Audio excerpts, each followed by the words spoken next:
আমার মনে হয় জামাত ইসলামী ক্ষমতায় আসার পরের দিন রাতে প্লেন লাইন ধরে গেছে, দুর্নীতিবাজ যেগুলা, চাঁদাবাজ যেগুলা, এমনি ভালো হয়ে যাবে। দাড়ি টুপি পরে মসজিদে দেখবেন ফজরের নামাজে তাদেরই আগে দেখবেন। জামাতের কথা শোনার পরে এমনি হাঁটু কাঁপাকাঁপি শুরু হয়ে যাবে, আর ঘুষ টুস এক রাতেই বন্ধ। এটা ভয় পাবে তারা। এবং এরপরে তাদেরকে গণপ্রতিরোধের ডাক দিতে হবে যে তুমি ব্যবসা করবা তোমার স্বাধীন বাংলাদেশে, তুমি বাংলাদেশের নাগরিক, সাংবিধানিক ভাবে তোমার অধিকার আছে, তুমি বাংলাদেশের নাগরিক হিসেবে ব্যবসা করবা। তোমার কাছ থেকে 1 পয়সা চাঁদাবাজরা যদি নেয়, কমিউনিটি গড়ে তুলে তাদেরকে পিটায় পুলিশের হাতে ধরায় দেবে। দেখবেন জনগণ কারওয়ান বাজারে যেরকম দোলাই দিছে, পুরো বাংলাদেশে এরকম গণধোলাই কর্মসূচি চলবে, তখন চাঁদাবাজদের বিরুদ্ধে এলাকায় টিকতে পারবে না। চাঁদাবাজ মুক্ত বাংলাদেশ একদিনে গড়ে তোলা সম্ভব হবে ইনশাআল্লাহ। মানুষ যায় ব্যাংকগুলোতে, লোন পায় না, তেলো মাথায় তেল দেওয়া হয়। ব্যাংকিং লোন গুলো যারা উদ্যোক্তা হতে চায়, তরুণ উদ্যোক্তাদের ব্যাংকিং লোন বিনা সুদে বিনা শর্তে এখানে ব্যাংকিং লোন দেওয়া হবে। সাথে সাথে সরকারের পক্ষ থেকে কারিগরি প্রশিক্ষণেরও ব্যবস্থা করা হবে। তাহলে ইয়ুথ এম্পাওয়ারমেন্ট তৈরি হবে।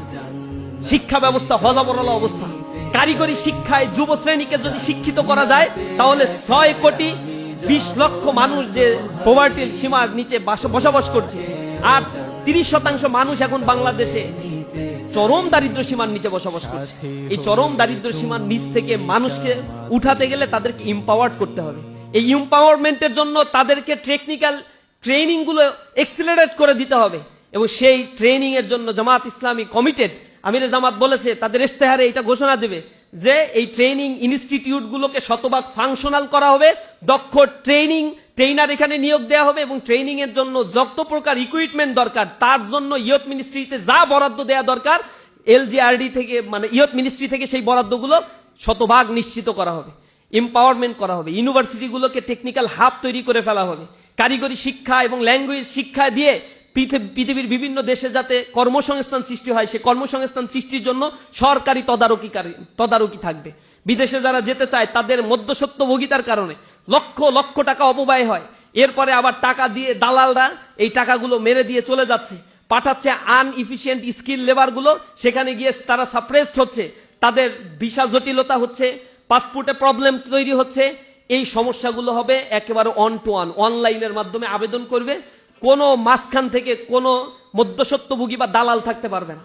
এখান থেকে আবেদন করবে, দক্ষতা বাইরার মাধ্যমে প্রশিক্ষণ নিবে, প্রশিক্ষণ অনুযায়ী দক্ষতা অনুযায়ী এজেন্সিগুলো বিদেশ থেকে আসবে, এসে তারা ক্রাইটেরিয়া অনুযায়ী টেস্ট নিবে, টেস্ট নিয়ে যে কয়জন নেয়ার সে কয়জন নিয়ে চলে যাবে। আমরা তো সরকারকে বলি, জামাত ইসলামী যদি সরকার গঠন করে ইনশাআল্লাহ করবে, তখন এই বিদেশে যে শ্রমিকগুলো যাবে, এই ডায়াসপোরারা আমার অর্থনীতি যেহেতু টিকিয়ে রাখছে, এই ডায়াসপোরাদেরকে সর্বোচ্চ অনার এবং সম্মান দিতে হবে, কারণ আমার দেশের অর্থনীতি টোটালি রেমিটেন্সের উপরেই টিকে আছে। সুতরাং এই রেমিটেন্সটা ডাবল ফিগার করা 1 বছরের ব্যবধানে সম্ভব। এ কারণে যারা বিদেশে যাচ্ছে তাদের বিদেশে যাওয়াটা স্মুথ করে দিতে হবে, ট্রেনিং দিতে হবে, এবং তাদের ওইখানে যথাযথ সম্মান এম্বাসিগুলোর মাধ্যমে এম্বাসিকে শতভাগ অ্যাক্টিভ করে ফেলতে হবে। জনগণকে যেন পূর্ণ সিকিউরিটি এম্বাসিগুলো বিদেশে দিতে পারে, সেই নিশ্চয়তাগুলো দিতে হবে।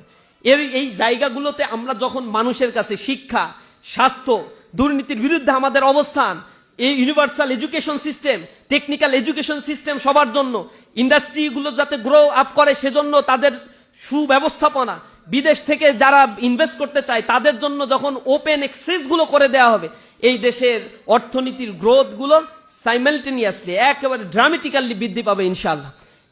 তাহলে জনগণের মধ্যে ইনকাম ডিসপারশন কমবে, জনগণ তার অধিকার ফিরে পাবে।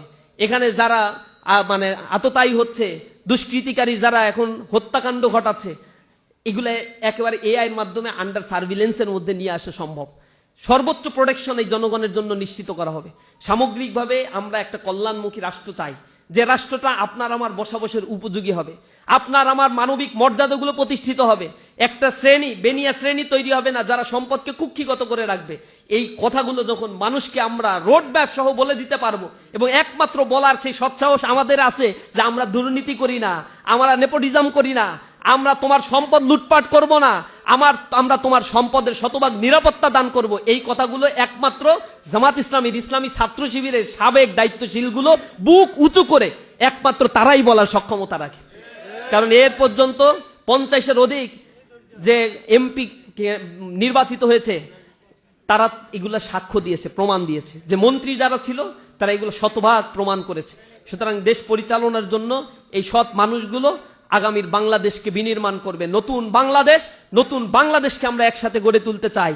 এজন্য এই বছরের স্লোগানও ঠিক করা হয়েছে, ঐক্যবদ্ধ বাংলাদেশ আমরা গড়ব, চলো গড়ি একসাথে বাংলাদেশ।